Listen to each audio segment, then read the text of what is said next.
jalur Gaza ini yang tempat terjadinya pertempuran sekarang ini adalah tempat kelahiran dan kampung halaman Imam Syafi'i.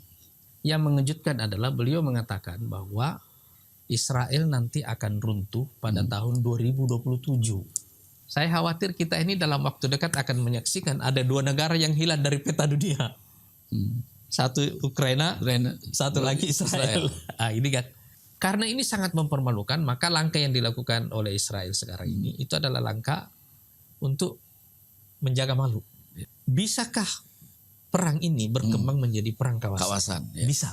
Posisinya tidak sekuat dulu, tetapi masa depannya sangat buruk secara pribadi. Dia seret Amerika dalam perang yang lebih jauh. Dia tahu Amerika tidak mau, tapi dia dengan sengaja menyeretnya. Terutama karena ada perpecahan di dalam.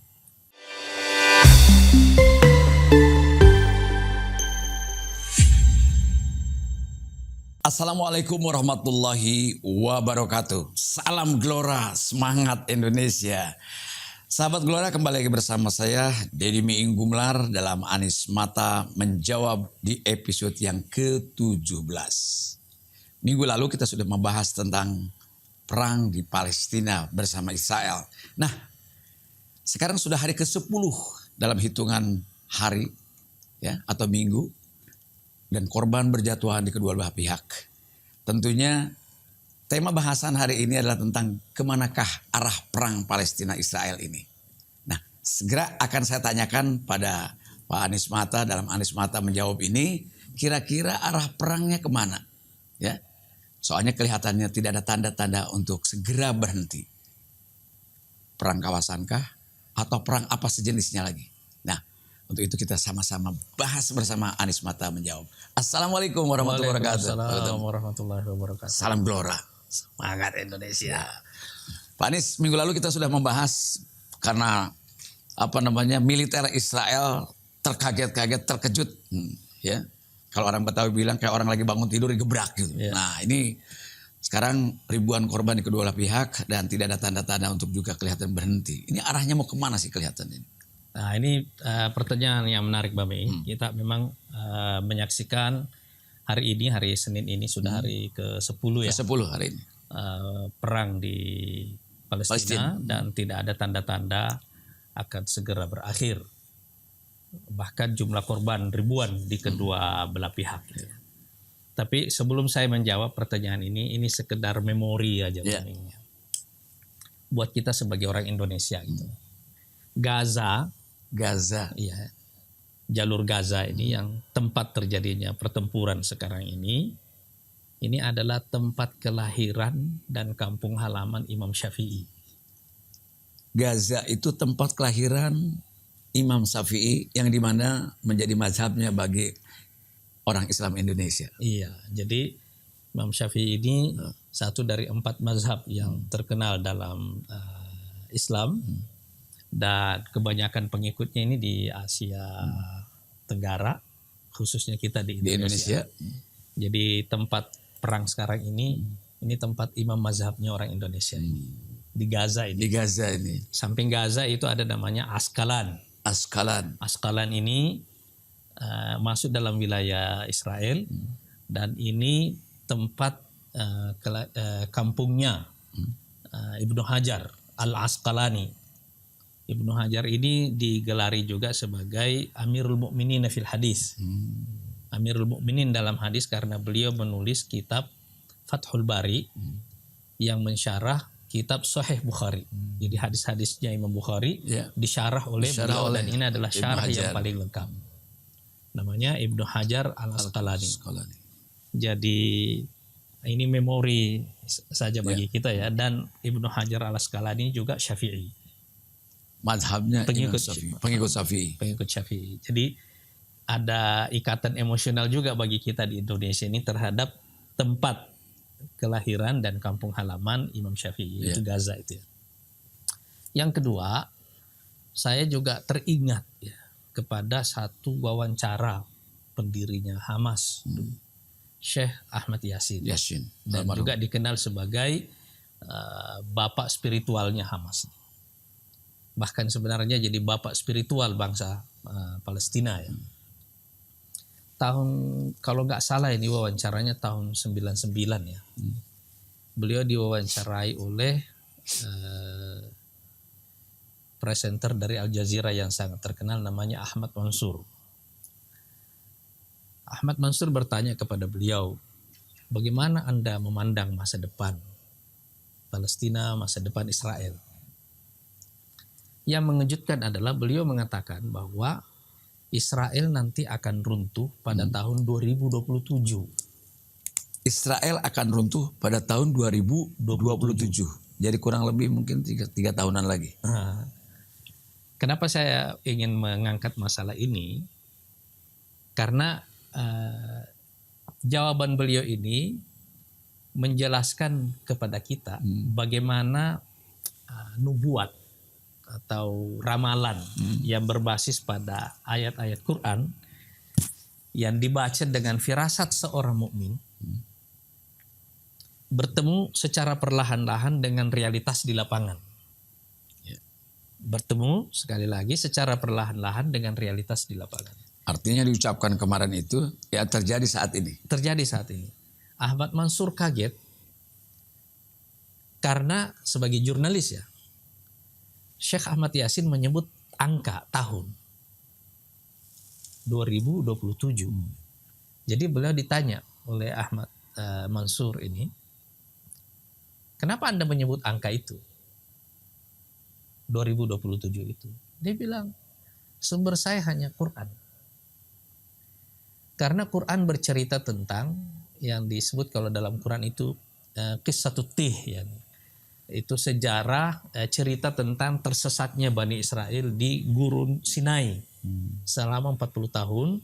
Begitu mereka keluar diminta oleh Musa keluar dari setelah Fir'aun runtuh, datang ke Palestina untuk melawan para diktator-diktator di sana itu. Tapi mereka tidak mengikuti ajaran Nabi Musa dan akhirnya Bani Israel ini tersesat di Gurun Sinai selama 40 tahun. Jadi Quran menyebutkan angka 40 tahun.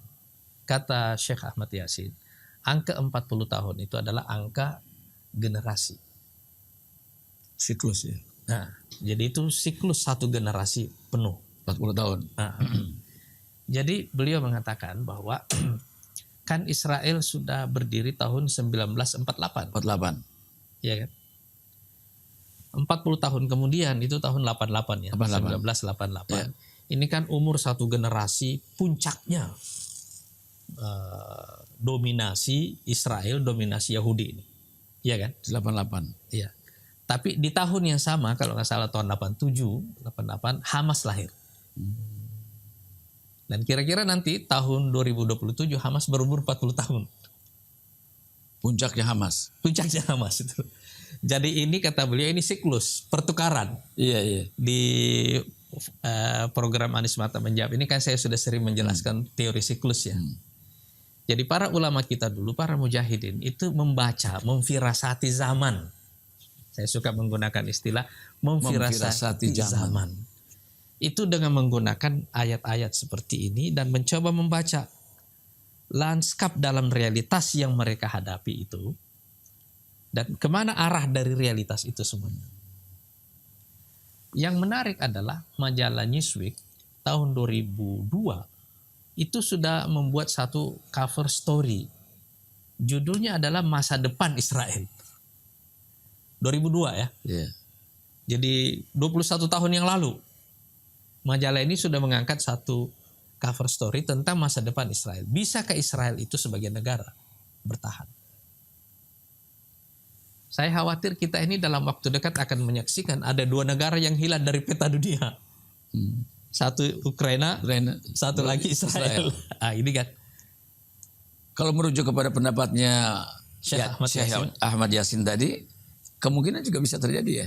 Ya, ini yang sekarang. Nah, ramalan Syekh Ahmad Yasin ini atau katakanlah firasatnya. Ya, sesuai bacaan beliau kepada Quran dan beliau syahid kan di jalannya sebagai pendiri Hamas ini.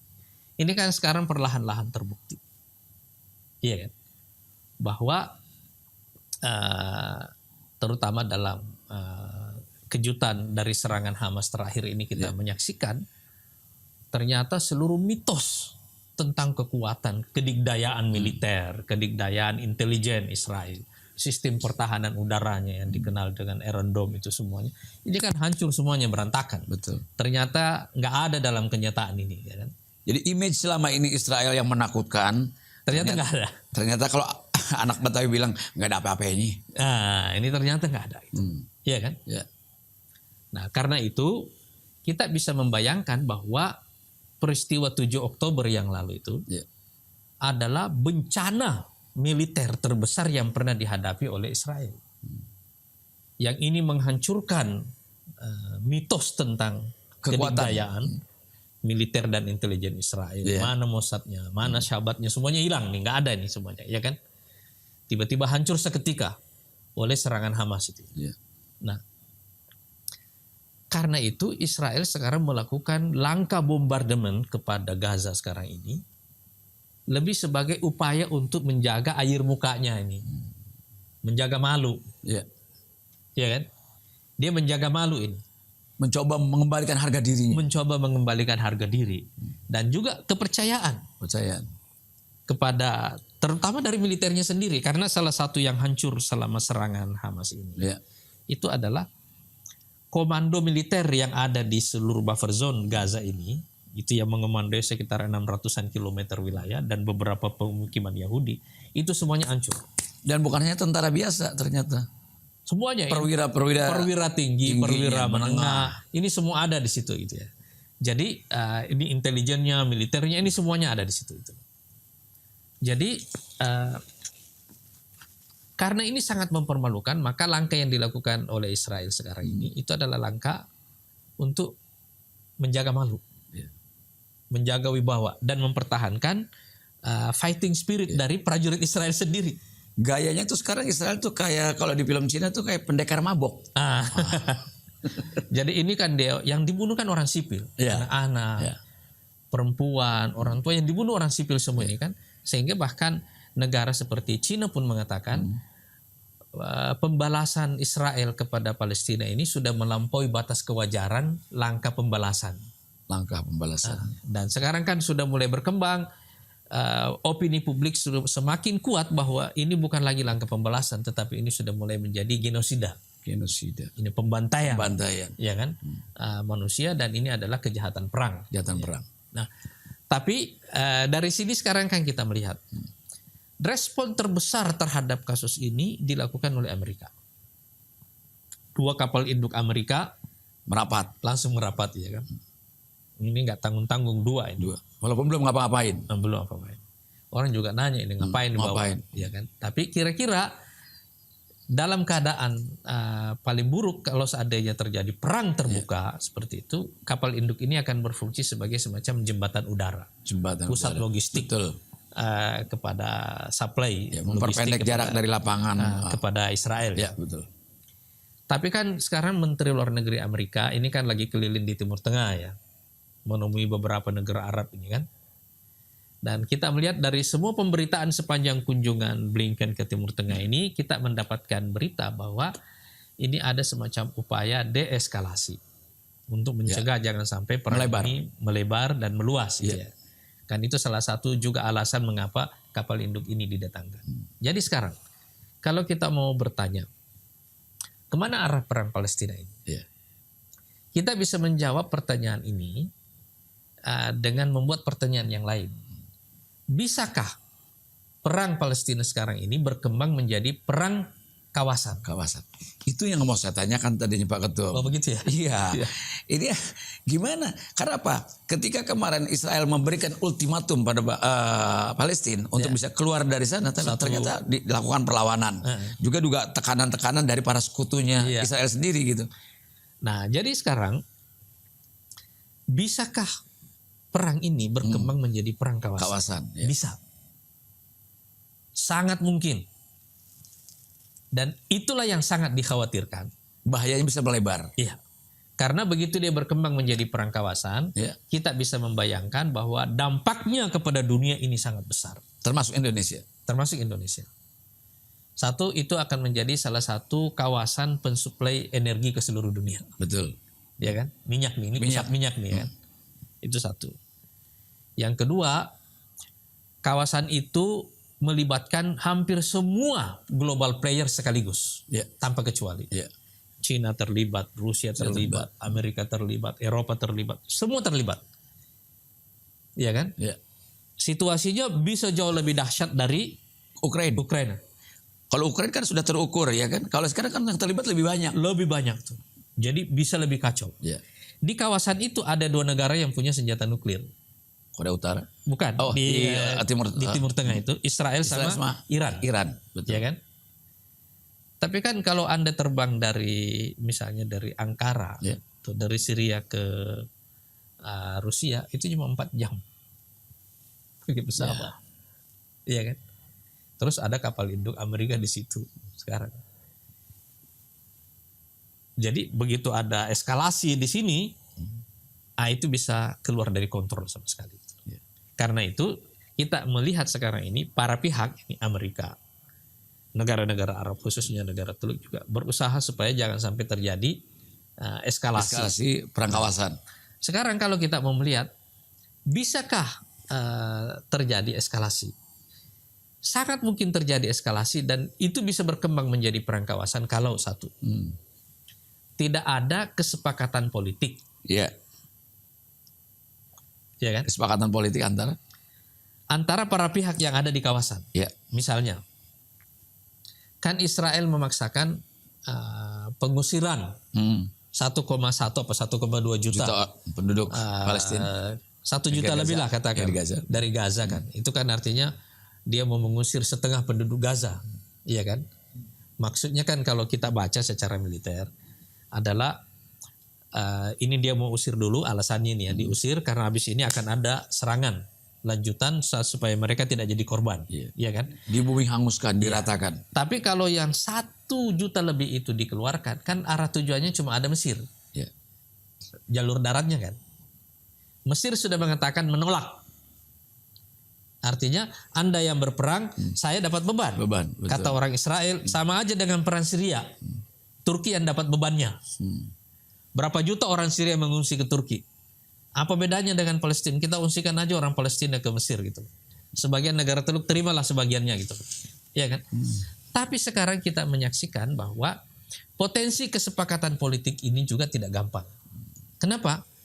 Karena negara-negara yang tadinya bersekutu dengan Israel atau dianggap sangat dekat, sekarang ini mengalami perubahan dalam posisinya secara geopolitik. Misalnya Mesir.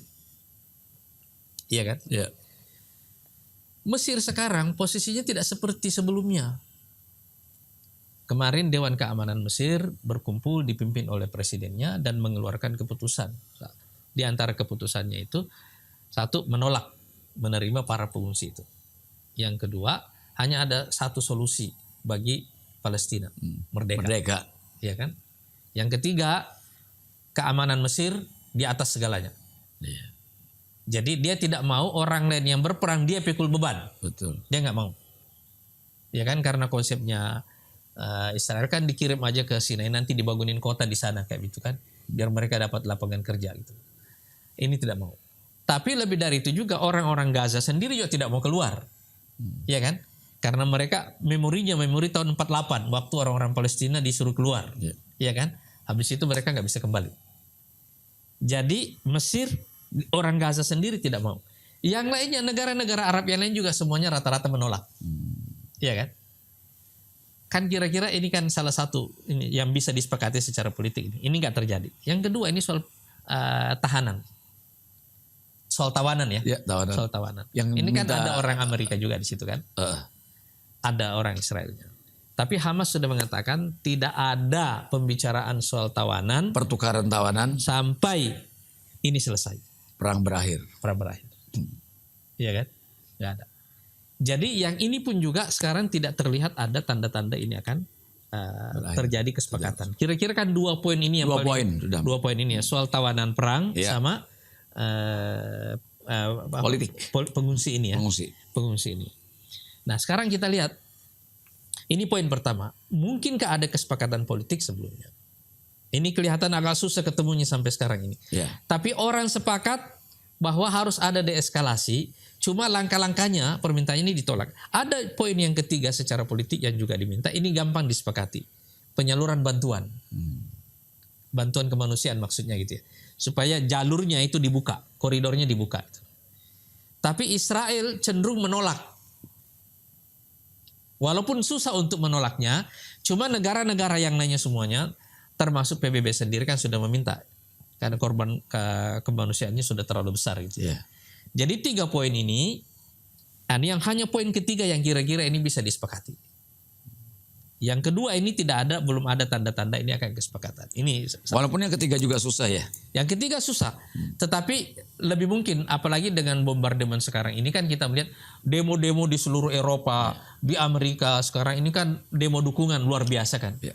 Jadi opini publik sekarang benar-benar tidak ada dalam kendali Israel. Dan Israel sudah tidak berpikir lagi tentang soal kemanusiaan. Satu. Dia nggak berpikir. Yang kedua lagi dari dulu tidak pernah mendengar bagaimana resolusi PBB untuk bisa menyelesaikan. Nggak ada. Dia nggak pikirin itu. Sekarang kan dia hanya mau menyelamatkan harga diri. Iya, betul. Nah, poin yang kedua kalau kita melihat kemana arah ini tadi setelah ini, apakah mungkin ada kesepakatan politik, diplomatik di sini ya?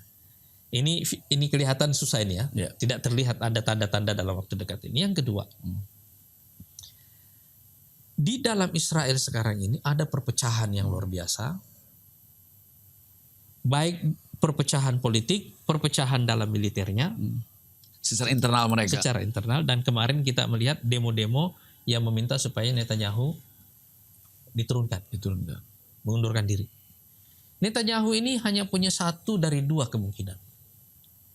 Dia bikin politik bumi hangus. Dia seret Israel dalam perang. Sehingga semua orang tidak memikirkan dia, atau dia masuk penjara. Pilihan yang sulit ya. Iya. Dia punya terlalu banyak kasus, oposisi sekarang sudah masuk dalam pemerintahan, dan kemarin oposisi rapat kabinetnya menunda untuk melakukan serangan darat. Artinya perpecahannya di dalamnya ini makin dalam. Nah sekarang kita mau melihat dalam situasi perpecahan seperti ini dan dalam tekanan yang kuat dari Amerika untuk melakukan deeskalasi. Karena kalau ada eskalasi, pasti yang diuntungkan kan Rusia. Betul. Yang diuntungkan Cina. Betul. Ini kan PR-nya Amerika ini kan.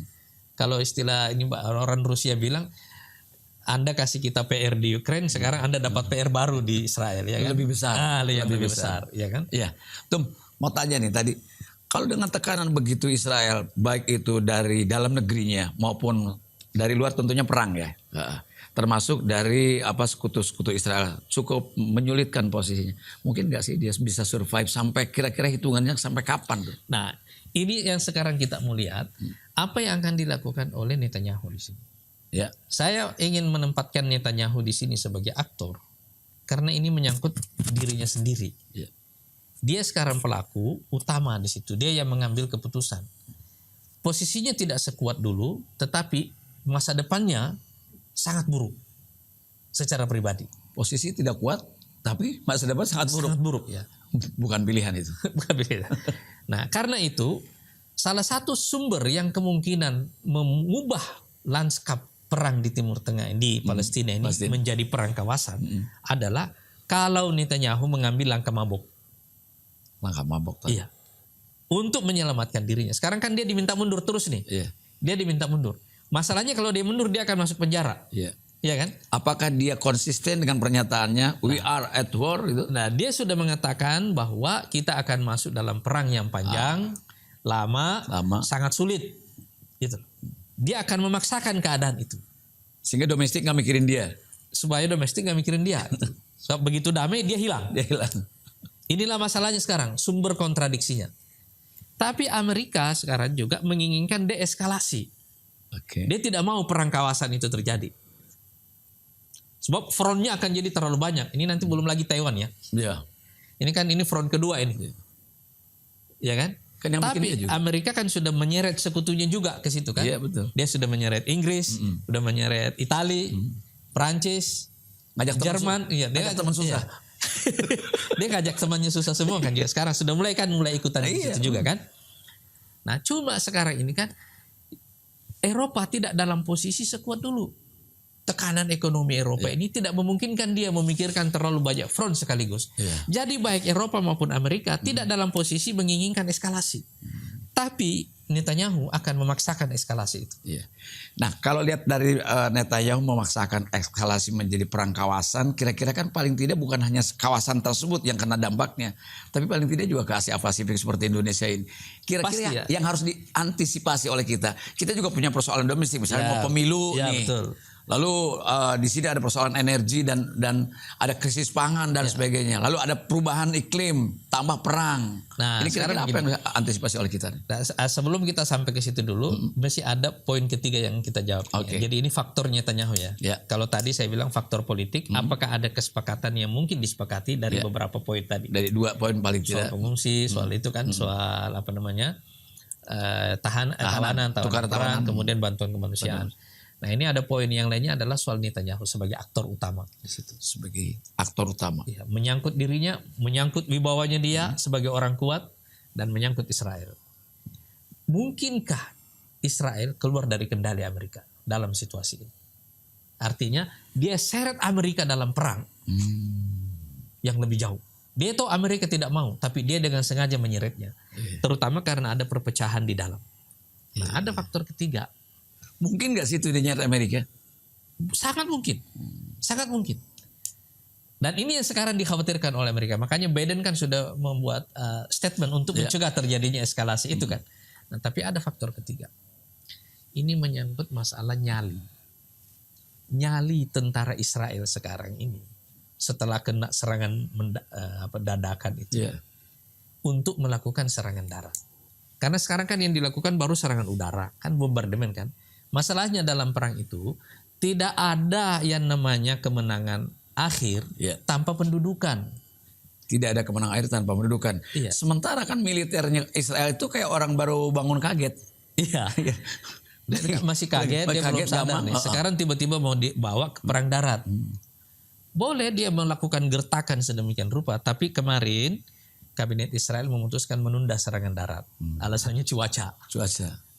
Saya membayangkan perang serangan darat inilah yang akan memicu nanti perang kawasan. Sebab kalau terjadi serangan darat, ini artinya apa? Kita akan menyaksikan peristiwa yang dialami oleh Amerika di Vietnam dan di Afghanistan dan di Irak. Iya kan? Di ketiga front ini semuanya, Amerika membunuh sangat banyak korban, tapi kalah dalam perang. Keluar dari Vietnam dalam keadaan kalah, keluar dari Afghanistan dalam keadaan kalah, keluar dari Irak juga dalam keadaan kalah kan? Menangnya cuma satu, bikin film Rambo. Nah, jadi artinya apa? Dia bisa membunuh banyak orang, tapi dalam skala perang dia kalah. Artinya dia memenangkan medan tempur, tapi dia kalah dalam perang. Kalau kata John McCain dulu calon presiden Amerika dulu yang kalah kalau nggak salah sama Obama kan dia ikut perang Vietnam kan, dia bilang nggak pernah orang Vietnam itu memenangkan medan tempur, tapi kita kalah dalam perang. Nah sekarang dalam makna perang Israel kalah dengan Hamas sekarang. Dan Hamas paling siap kalau perang serangan darat. Kalau serangan darat itu yang ditunggu oleh Hamas, sebab dia nggak punya cover udara. Iya kan? Sekarang dia harus sembunyi kan? Begitu dia masuk, tentara Israel masuk, ini yang ditunggu-tunggu oleh Hamas. Kebanyakan orang memprediksi bahwa Israel tidak akan berani. Tapi saya berpikir bahwa situasinya kali ini akan berbeda. Karena di sini ada faktor yang kedua tadi yang saya sebutkan, faktor Netanyahu itu tadi. Pribadi. Nah, tidak ada makna dari semua serangan ini, kan semua pemimpin Israel selalu menjanjikan Hamas akan kita basmi bersihkan. Sampai sekarang nggak ada, malah makin kuat kan. Jadi tidak ada kemenangan tanpa pendudukan. Tidak ada kemenangan tanpa pendudukan. Jadi dia hanya bisa dianggap menang kalau ada pendudukan. Tapi begitu dia memulai serangan darat, inilah awal dari perang kawasan itu. Dan pendudukan itu artinya dia memenangkan perang di dalam perang kota, perang darat itu sendiri. Nah kalau dia masuk dalam perang darat, yang diramalkan oleh banyak orang bahwa mereka akan mengalami yang dialami Amerika di Vietnam, di Irak, Afghanistan, di Irak. Betul. Itu perangnya kalah, mereka pasti kalah di situ itu. Dan itulah yang sekarang terjadi dengan tentara-tentara Israel. Mereka tidak punya nyali untuk masuk. Secara mental udah down dia. Udah down. Tapi masalahnya mereka ada dalam momen yang sangat kritis. Kalau dia tidak mengambil serangan darat, wibawanya makin hancur. Makin hancur. Kalau dia melakukan serangan darat, Udah ciut duluan. kalkulasinya ini tidak bisa dihitung. Artinya dia tidak bisa membayangkan kerugian sebesar apa yang akan dia alami. Oke, Pak Ketum, di ujung pembahasan kita ini kan sebut saja mungkin Netanyahu akan menjadi pendekar mabok. Lalu dia menyeret semua orang, semua negara untuk bisa masuk dalam perang kawasan termasuk Amerika sebagai sekutunya. Kan tadi dampaknya yang belum Pak Ketum jawab terhadap Indonesia. Apa yang akan terjadi? Kan kita punya hajat besar di tahun ini. Ini yang sangat saya khawatirkan, bahwa kalau perang kawasan itu terjadi di sana, kita pasti kena dampak di sini dari sisi harga energi dan pangan. Karena ini jalur lalu lintas yang sangat padat kawasan itu. Harga energi pasti naik dan susah kita prediksi. Dan dengan demikian secara otomatis juga harga pangan akan naik. Dampaknya kepada ekonomi dunia secara keseluruhan itu akan sangat besar. Bukan hanya Indonesia, seluruh dunia akan kena dampaknya. Semua negara lagi mempersiapkan diri bagaimana caranya mengangkat ekonomi di dunia ini. Tapi begitu terjadi perang kawasan, nggak ada yang bisa memprediksinya secara ekonomi. Itu akan terjadi krisis ekonomi secara besar-besaran di seluruh dunia. Ya. Tadi antisipasi kira-kira harus seperti apa sebagai bangsa nih? Nah, Indonesia sekarang harus melakukan fungsi juru damai untuk kita tentu tetap mendorong bahwa solusi bagi Palestina hanya kemerdekaan Palestina. Satu ya kan? Yang kedua, tapi kita mendorong sekarang terjadinya deeskalasi itu. Deeskalasi perang itu sendiri. Ya. Artinya Indonesia bisa memainkan peran mediasi di sini, ya kan? Kan Rusia sudah menawarkan diri. Ya. Mestinya Indonesia sebagai negara muslim terbesar juga menawarkan diri untuk melakukan fungsi mediasi itu. Harusnya Indonesia yang menjadi juru damainya. Iya. Ya. Baik, terima kasih. Tadi ada 3 poin. Yang pertama, persoalan kesulitannya, variabel-variabel dari mana kemungkinan bahwa ini akan menyeret pada perang kawasan karena tidak terselesaikan masalah politik tadi. Lalu tukar-menukar tawanan, lalu juga jalur bantuan dan sebagainya. Nah, ini saya kira yang terakhir keempat itu adalah bagaimana persoalan domestik Israel sendiri pada diri Netanyahu sebagai pimpinannya. Tapi yang paling penting mungkin bukan berarti kita tidak memikirkan soal-soal yang berada di kawasan sana, bagaimanapun juga dampaknya akan sampai ke negeri kita juga. Saya kira mudah-mudahan Pak Presiden kita menonton agar menjadi juru damai di kawasan Palestina. Bagaimana masuk ke sana sehingga paling tidak kita yang memiliki umat atau bangsa yang beragama Islam terbanyak. Berkunjung ke Ukraina. Sekarang Ukraina dan Saudi Arabia. Berkunjung ke Rusia waktu ini kan. Ya, betul. Harusnya juga waktu krisis. Ya. Kan berkunjung ke Ukraina sudah, ke Rusia sudah, bagaimana berusaha mendamaikan. Sekarang mestinya juga berkunjung. Walaupun belum berhasil tapi mudah-mudahan bisa berkunjung ke Palestina agar bisa menjadi juru damai. Mudah-mudahan sebab pencegahan dari perang yang meluas ini yang harus kita jaga dan itu yang dikhawatirkan oleh kita. Baik, terima kasih Pak Ketum. Mudah-mudahan ini jadi inspirasi dan kita menjadi antisipasi untuk keadaan dunia makin damai. Terima kasih. Assalamualaikum warahmatullahi wabarakatuh. Salam Gelora. Semangat Indonesia.